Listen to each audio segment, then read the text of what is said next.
Всем привет, меня зовут Стас. Мы сегодня с Владом поговорим про покупку недвижимости в Польше. Это первичка. Мы разберем конкретно покупку первичной недвижимости и конкретно для иностранцев, то есть для вас, для нас с вами. Влад, первый вопрос. Можно ли это вообще сделать, да, купить иностранцу, и какие документы нужны? Ну, смотрите, чтобы купить иностранцу на первичном рынке недвижимости, нужен паспорт, нужны деньги. Вот это поворот. Это все. Неожиданно. Окей, по документам ты уверен, да, что нужен только паспорт? На первичке, конечно. Да. Я такой приехал в Польшу. Мгм. У меня есть загранпаспорт украинский. Мгм. Прихожу к риэлтору, либо там сам к застройщику, говорю, хочу купить эту двушку. Мгм. У меня есть пакет денег в ВТБ, да, с собой привез. Мгм. Они такие, да не вопрос, давай паспорт оформим, все. Окей, ну то есть важный момент это деньги в пакете АТБ. Мы обсудим, не, пакет АТБ мы обсудим. Тут Окей. я как бы, проецирую ситуацию. Окей, кейс хорошо. То конкретно. есть если мы не будем эту тему сейчас трогать, тогда да, если у вас есть паспорт, и вам не нужно, если покупаете недвижимость, у которой нет этой дороги доездовой Да. к дому, Да. вы можете купить такую Просто на квартиру. 5-м этаже Да, то есть квартира. покупайте себе квартиру без проблем, да, если не нужно разрешение при Всё, покупке принято. этого объекта. Принято, зафиксировали. Конечно же, если же предметом все-таки продажи является не только квартира и участок под домом, Мгм. а еще дорога доездова, то есть дорога, которая ведет к этому дому, нужно Мгм. будет разрешение. Я хочу купить квартиру в Польше, первичку. Дай Мгм. мне пошаговый алгоритм Ну, действий. то есть первое, я думаю, что с чего нужно начать, это все-таки финансы. Я не буду говорить о том, что вы должны заработать на квартиру, а говорить о том, что вы должны подготовиться финансово. То есть Мгм. у вас должны быть легальные деньги, у вас должно быть подтверждение, что эти деньги легальные, да, потому что вас могут спросить, если это была наличка, если вы приехали из другой страны, привезли сюда в чемодане деньги, Мгм. откуда они и так далее. Да. Плюс деньги должны быть на счету. Мгм. Мы должны брать под внимание, что все-таки в Польше в основном все транзакции это на пшелов, на переводы, Мгм. да, и поэтому то есть деньги должны уже быть как бы на счетах банковских. Мгм. Да, это первое. Второе – это расставление приоритетов. Потому что мы очень часто, как риэлтора, сталкиваемся с ситуацией, когда приходит клиент и говорит, я хочу квартиру, не знаю, например, близко к центру. Мгм. Да? Мы ему показываем варианты, на это уходит очень много времени, или уже он сам ищет, неважно. Да, уходит очень много времени, он понимает, что в этом бюджете, ну нет, это не то. Он привык, что он жил, например, в Украине в большом метраже, да, относительно. И поэтому здесь сейчас ему очень тяжело будет. Пускай это лучше будет дальше, но больше метраж. Мгм. Поэтому приоритеты это очень важны, потому что рынок динамичен.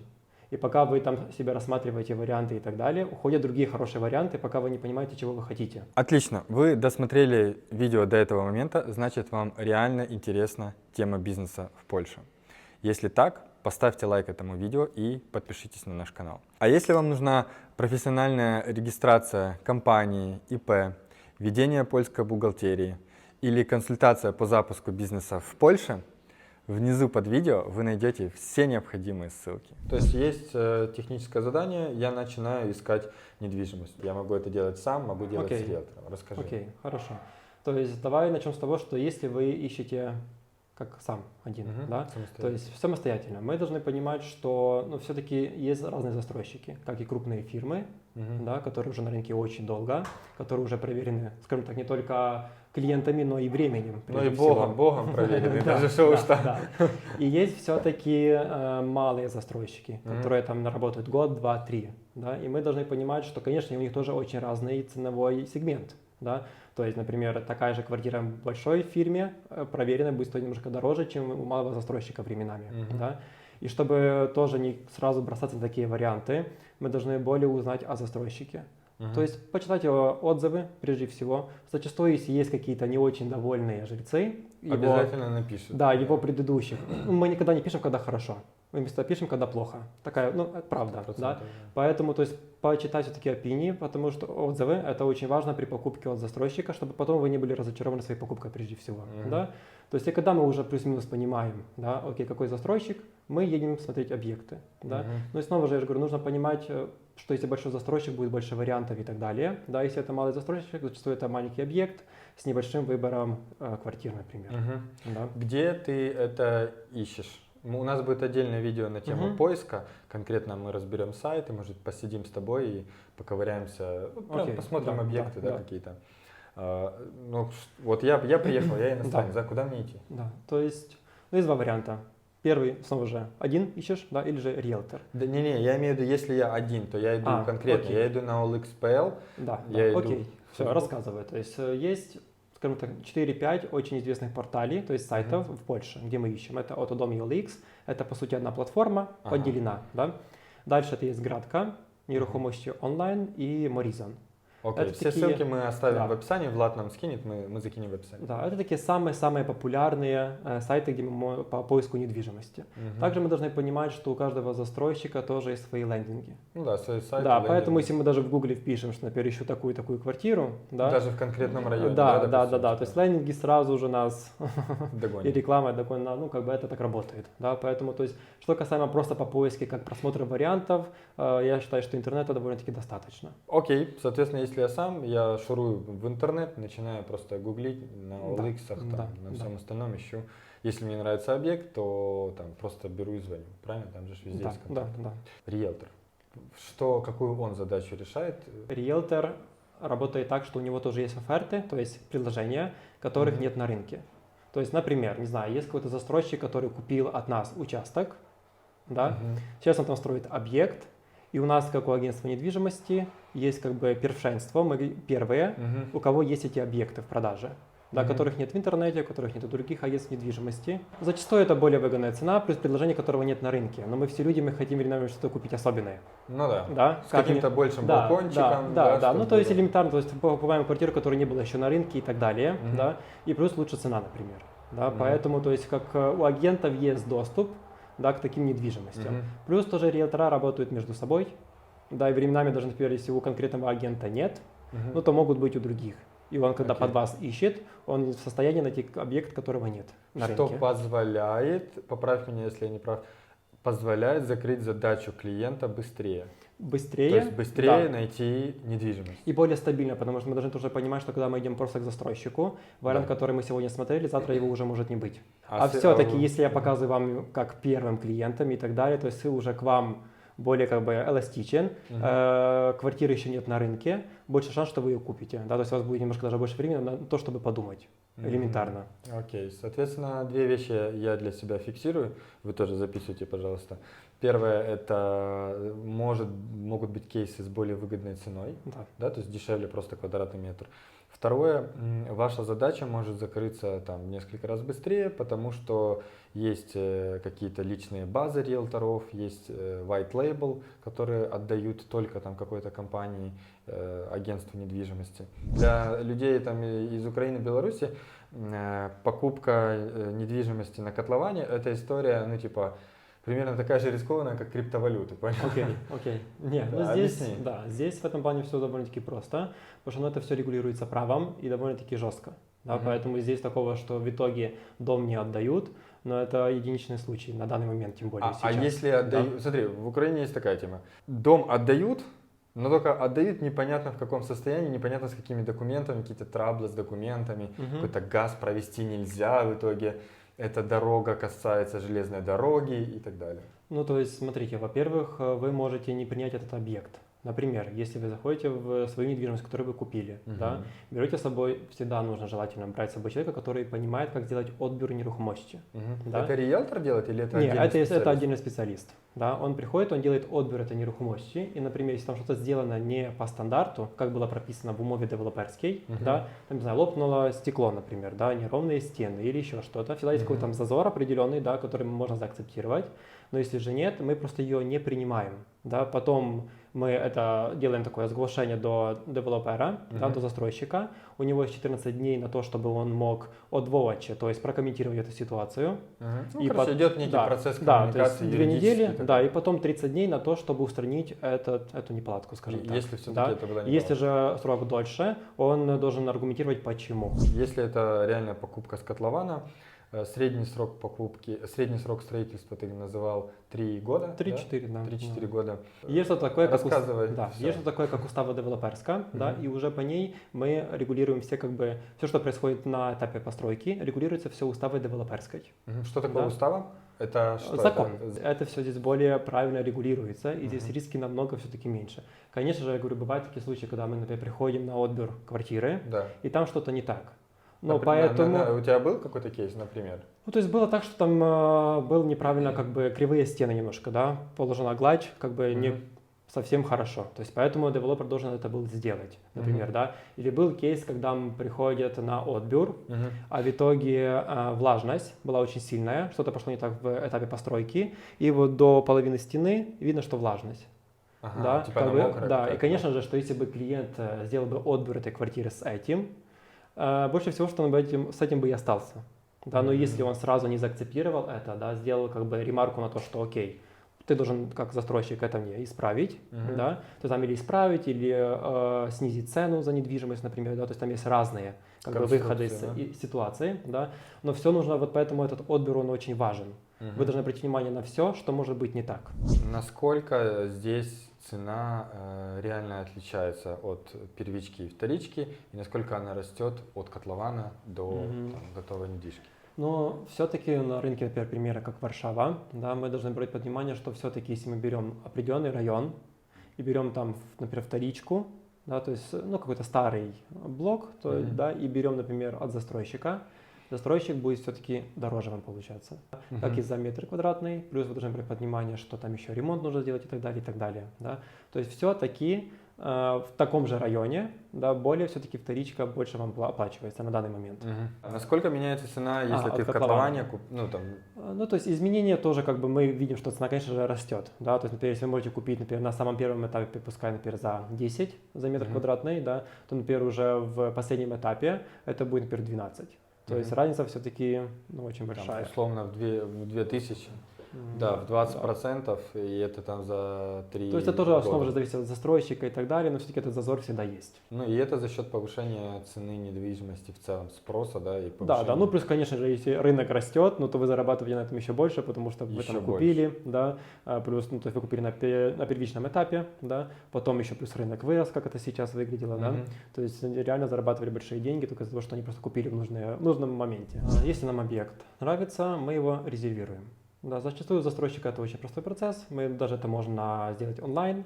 Например, платим какую-то сумму, там пускай это будет, не знаю, 3-5 тысяч злотых, на то, чтобы мы этот объект резервируем. Да? И дальше застройщик готовит нам умову девелоперскую.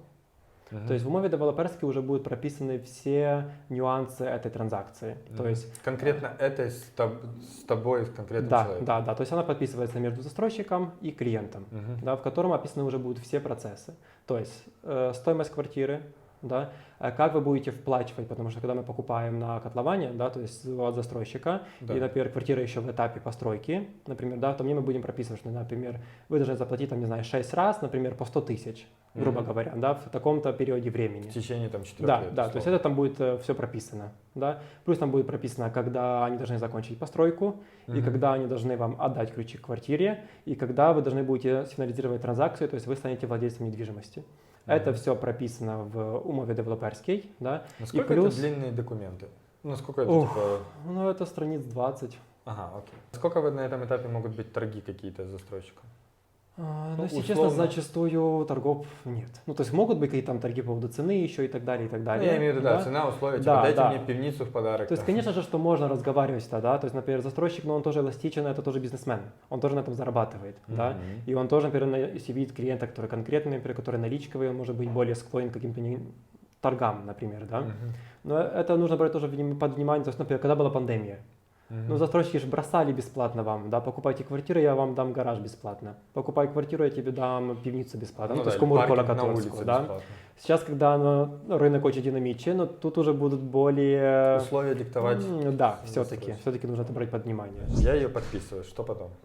Дальше мы как бы сплачиваем все по этапам, как было прописано в умове девелоперской. Окей. Да? Если это... То есть есть там определенные засады, да, что это нужно до дня такого-то вплатить такую-то сумму, потом до дня такого-то вплатить такую-то сумму. Да, это все будет очень расписано, довольно-таки жестко, что это тоже как бы правило застройщика.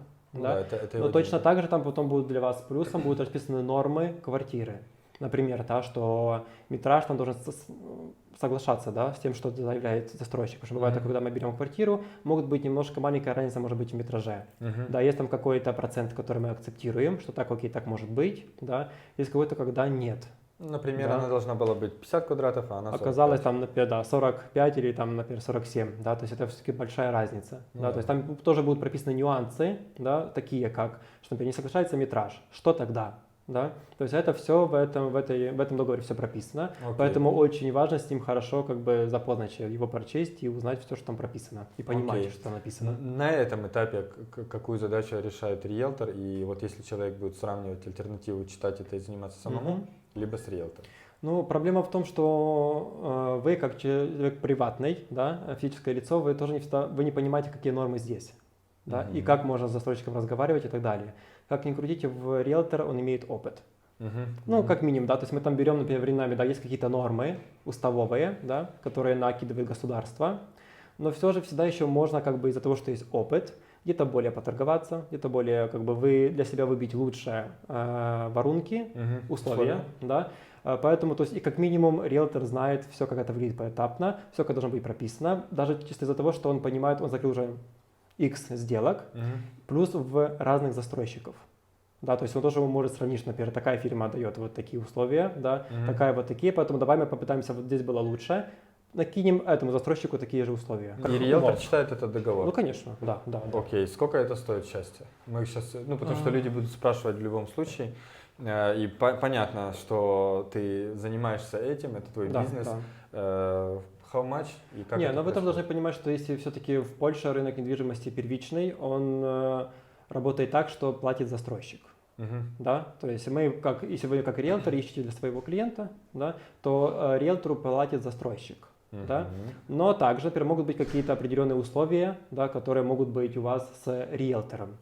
Вы там договорились, что, например, там, не знаю, мы просматриваем первичный и вторичный рынок, Мгм. да, и, например, поэтому там какая-то комиссия будет за поиск, потому что каждый риэлтор Мгм. работает по-разному, да, но зачастую какой стандарт по рынку? на первичном рынке платит застройщик, это нужно Окей. помнить. Бывают нюансы, когда, например, риэлтор не работает с этим застройщиком, ну, застройщик, например, он не работает с агентами и все, или, например, у него просто есть свое бюро продажи, и он продает сам, да.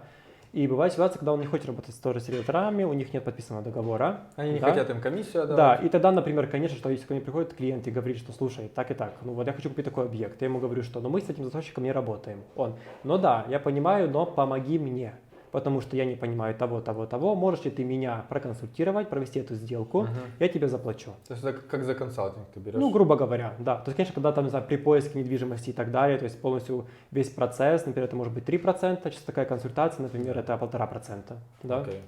Ну, а если если риэлтор тебя услугу покупает полностью под ключ, то есть ты ищешь недвижимость, ты ее там проверяешь, помогаешь читать Мгм. договор, то тогда процент ты берешь с клиента. Да. Да, берешь. Мы дошли до этапа, когда застройщик уже должен отдать блок до ужиткования будинок. Мгм. Да? То есть мы уже можем этот объект забирать себе. Да? То есть к этому моменту мы уже вплатили все наши транши, Мгм. да, за недвижимость. То есть нам остается только сделать отбор недвижимости. Мгм. Зачастую всегда делается как раз мы принимаем квартиру, смотрим, все ли там окей, Мгм. да, акцептируем, не акцептируем, и потом мы уже переписываем на себя квартиру. То есть Мгм. делаем так договор купли-продажи. Мгм. Так. Как технически это происходит? То есть вот мы проверили квартиру, и Мгм. дальше что? Мы идем куда? К нотариусу? К Да, то есть девелоперу? дальше зачастую есть так, что у застройщиков уже есть свои нотариусы, Мгм. которых они тоже временами могут вам как бы набрасывать, что мы должны подписать, например, у этого нотариуса. Да? Окей. Это мы должны брать под внимание. Тоже вы можете, например, выбрать своего нотариуса, но тоже не каждый застройщик все-таки на это согласится, потому что у них уже все документы у этого нотариуса, уже все Да, проекты да. готовы и так далее, и так далее. Да? Мы должны брать под внимание, что вы платите за нотариуса. Окей. Это по вашей стороне. Как правильно стартовать бизнес в Польше? Мы провели больше 500 платных консультаций, больше 300 компаний мы запустили на польский рынок и заметили, что вопросы и проблемы у предпринимателей повторяются. Задали себе вопрос, существует ли какой-то способ в понятной, сжатой, но эффективной форме просто передать все накопленные знания, опыт и навыки. И, конечно, этот способ есть. Мы запаковали это все в образовательный проект, продукт, которым теперь вы можете воспользоваться. Внизу под видео вы найдете ссылки Буду рад вас видеть участником в нашей обучающей программе. Когда мы уже сделали отбор квартиры, мы ее приняли, да, мы Да. все заакцептировали, мы идем к нотариусу. Да, то есть у нотариуса уже есть все документы, да, то есть есть определенный список документов, которые должен был застройщик предоставить к нотариусу. Мгм. Да. Зачастую он уже прописан был в умове девелоперский, там было, например, указано, что он должен принести такой документ до дня того-то на подписание акта. А что, да. набросай парочку документов, что это за документы? Ну, то есть, наприклад, що будинок вже відданий до ужиткування, Раз, да. да. Наприклад, там з картотеки будинків, засвідчення з картотеки локалей. Это такие это элементарные документы при этапе, как бы, при новостройках. Окей. Да. Мгм. То есть, что нет никаких там задолженностей и так далее, и так далее. Ага, Да, всякие какие-то- справки, да, Да, наверное? да. То есть, как-то есть определенные требования от застройщика. Да. Хорошо, То есть, хорошо. мы приходим с своим документом, да, мы подписываем акт нотариальный, да, и после этого мы становимся владельцем недвижимости. И Да, то мы есть должны поним- фактом владения недвижимости является подписанный акт нотариальный у нотариуса? Да, что вы уже, то есть как бы перенесение властности, то есть мы передаем в владение квартиру с застройщика на вас. Да. Окей. Потом в этом еще акте нотариальном мы делаем книгу вичисту, да, Мгм. это такая книга реестров онлайн. Ага. Да. Мы ее создаем, но это уже, то есть на создание такой книги, например, в Варшаве это примерно 12 месяцев. То есть Мгм. это у вас появится такой онлайн-документ, в котором будет прописано, что вы вводите его номер, заходите Мгм. туда, там будет, например, информация о том, что вы купили, какая-то Мгм. недвижимость, ну, как вы ее как с купили. компанией в Да, Польше. да, Да, как КРС. Окей, а почему так долго? Это просто, что реестры так долго работают? Да? Ну, Почему 12 месяцев? очень долго. То есть это сейчас, например, с этапа, когда я начала работать в недвижимости, и Это- сейчас, мгм. то есть раньше это было, пускай, полгода, сейчас это реально 12-14 месяцев, по крайней мере, в Варшаве.